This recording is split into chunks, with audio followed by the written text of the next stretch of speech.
By Jennifer Schuessler, New York Times News Service. The top flutist of the Boston Symphony Orchestra has filed a gender pay discrimination suit against the ensemble, claiming her compensation is only about 75% that of her closest comparable colleague, the orchestra's principal oboist, who is a man. The suit, which was filed Monday by Elizabeth Rowe, the orchestra's principal flutist and one of its most prominent musicians, appears to be the first under a new law in Massachusetts that requires equal pay for comparable work. The law was passed in 2016, but it did not go into effect until Sunday, after employers had 2 years to rectify disparities. Rowe's complaint also appears to be the first pay equity lawsuit brought by a leading orchestral musician, suggesting that the debate over gender equality in the historically male-dominated classical music world may be moving into new territory. Half a century after the introduction of blind auditions, in which candidates are heard from behind a screen, women make up just over 47% of players in American ensembles, according to a 2016 report by the League of American Orchestras. But according to Rowe's lawsuit, which seeks $200,000 in unpaid wages, pay disparities can be significant. Rowe, 44, is paid about $70,000 less each year than John Ferriero, 62, the principal oboist, based on data in the lawsuit and tax records. That is despite the fact that they play next to each other and are both leaders of the orchestra in similarly demanding artistic roles, according to the lawsuit, which was first reported by the Boston Herald. Rowe, who previously held positions in Baltimore, Washington and Indiana, joined the Boston Symphony in 2004. She has been a featured soloist with the orchestra 27 times, more than any other principal musician, according to the lawsuit. Critics for the New York Times have called her playing ravishing and splendid. She has also been face of the orchestra, the lawsuit says, frequently featured in marketing campaigns, donor relations events and tours. Like last year's visit to Japan, when she and the principal harpist Jessica Joe, the only other female principal player, were the only musicians from the orchestra featured as soloists. Setting pay for orchestral musicians is complex.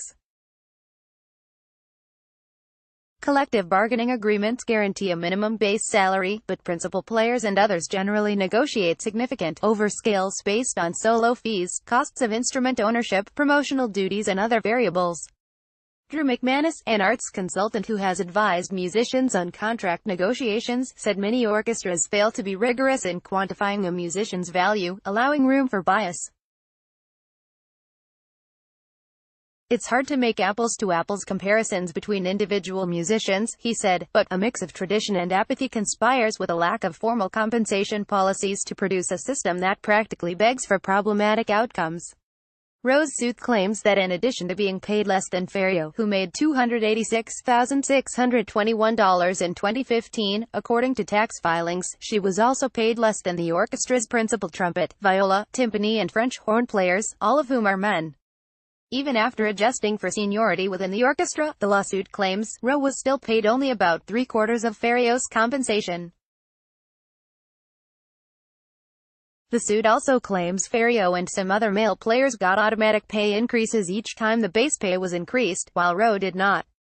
A spokeswoman for the Boston Symphony, Bernadette Horgan, said the orchestra could not comment on pending litigation but said it is committed to a strong policy of equal employment opportunity and to the practice of comparable pay for comparable work, as well as abiding by the Massachusetts Equal Pay Act. Ferriero expressed support for Rowe's claims about their comparable value to the orchestra. I consider Elizabeth to be my peer and equal, at least as worthy of the compensation that I receive as I am, he said in a statement to the Boston Globe. According to the suit, Rowe made several previous attempts to have her pay adjusted, beginning in 2015. The orchestra not only declined to equalize her pay with Ferriero's, the suit claims, but also retaliated against her for trying to discuss the issue publicly.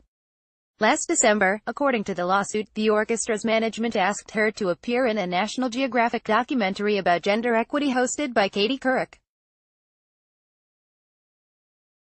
But when Rowe told the orchestra's administration that she planned to talk about current gender issues, including known salary discrimination, the lawsuit says, the invitation was immediately rescinded.